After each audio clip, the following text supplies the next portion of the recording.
warahmatullahi wabarakatuh. Halo semuanya, kembali lagi bersama saya Imas Musito. Di sini saya akan melanjutkan mereview bab 5 dari buku Jangan Pernah Menyerah. Dari bab ini saya menjelaskan tentang mengoptimalkan ibadah. Dari buku ini si penulis merupakan salat merupakan ibadah yang paling utama dalam Islam. Bahkan dalam sebuah riwayat disebutkan bahwa sholat merupakan tiang agama. Jika kita mengerjakannya, maka kita menegakkan agama. Dan jika tidak mengerjakannya, maka kita sama saja dengan merobohkan agama atau tidak ada tiangnya. Semisalnya kita itu kan membangun rumah dan kita itu harus punya tiangnya. Kalau tidak ada tiang rumahnya, pasti rumahnya juga akan roboh. Nah, di sini saya membaca tentang sholat, tapi di sini saya juga membaca tentang bagaimana meninggalkan sholat. Nah, di sini si penulis juga menceritakan bicara tentang meninggalkan sholat, ada cerita yang menarik untuk dibahas. Cerita ini terjadi pada zaman kenabian Nabi Musa alaihi salam dan dikutip dari buku 30 Kisah Teladan karya Kiai Haji Abdurrahman Ar-Rasyid. Al-Kisah ada seorang perempuan yang menjalankan terhujung-hujung pakaian serba hitam yang mungkin pada saat itu menggambarkan keadaan duka. Pada hidupnya, ia melangkah terseret-seret mendekati kediaman Nabi Musa alaihi salam. Nah, diketuk pintu pelan-pelan sambil mengucapkan salam hingga terdengarlah ucapan dari dalam, "Silahkan masuk." Perempuan cantik itu berjalan masuk sambil kepalanya terus menunduk. Air matanya berderai tatkala ia berkata, "Wahai Nabi Allah, tolonglah aku. Doakan aku agar Tuhan berkenan mengampuni dosa kejiku." Nah, di sini juga Nabi Musa AS bertanya, "Apa dosamu sehingga engkau tampak menderita?" Si perempuan itu pun menjawab, "Aku takut mengatakannya." Nabi Musa pun langsung mendesak, "Katakanlah jangan ragu-ragu." Perempuan itu pun jawab, "Aku telah berzina."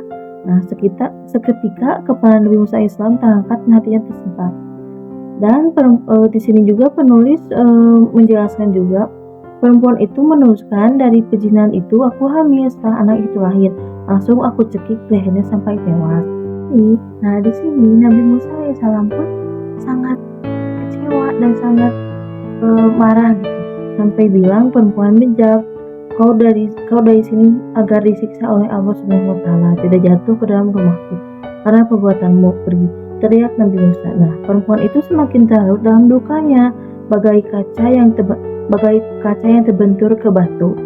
Hatinya hancur berantakan, natap tangisnya semakin memilukan. Ia tak tahu lagi harus bagaimana. Nah, di sini juga sepeninggal perempuan tersebut, malaikat Jibril turun mendatangi Nabi Musa alaihissalam. Nah, di sini juga Jibril lalu bertanya, "Mengapa engkau menolong seorang perempuan yang hendak bertobat dari dosanya?" Nabi Musa alaihissalam pun menjawab, "Dosa apakah yang lebih besar daripada kekejian perempuan pezina dan pembunuh itu?" Nah, di sini juga malaikat Jibril pun menjawab, yang lebih besar dosanya itu yaitu yang meninggalkan sholat yang sengaja. Ataupun kan sekarang kita kalau masih sakit bisa masih sholat, ataupun kita itu kalau masih sakit juga bisa sambil duduk, ataupun kita nggak punya wudu, airnya nggak ada, kita bisa tayamum. Nah, setelah itu Nabi Musa alaihissalam pun menyadari orang yang meninggalkan sholat dengan sengaja dan dapat penyesalan sama sengaja seperti berpendapat bahwa sholat itu tidak wajib dan tidak perlu atas dirinya. Berarti ia seakan-akan menganggap remeh perintah Tuhan, bahkan seolah-olah menganggap Tuhan tidak punya hak untuk mengatur dan memerintah hambanya. Sedangkan orang yang bertobat dan menyesali dosanya dengan sungguh-sungguh berarti masih mempunyai iman. Di sini seperti itulah bahwa kita itu benar-benar harus sholat gitu. Kalau enggak pun kita ketiduran, ataupun kita juga kalau misalkan lagi dalam perjalanan jauh, kita masih bisa sholat dari ke maghrib ke isya atau duhur ke asar. Nah, itu juga kan kita masih banyak cara untuk kita tidak meninggalkannya. Tapi kan ada gitu yang meninggalkan sholat atau sengaja enggak sholat itu sangat-sangat lebih dosanya dari zina. Nah, begitulah. Nah, kesimpulan dari saya yaitu segimanapun kita sakit ataupun kita sibuk, kita jangan pernah meninggalkan sholat, karena sholat itu tiang agamanya. Sebagaimana kita itu punya rumah, kalau tidak punya tiang itu akan cepat robohnya. Jadi kita itu jangan pernah sampai meninggalkan sholat yang 5 waktu. Sesibuk apapun kita, ataupun kita sedang pulang, ataupun kita lagi sakit,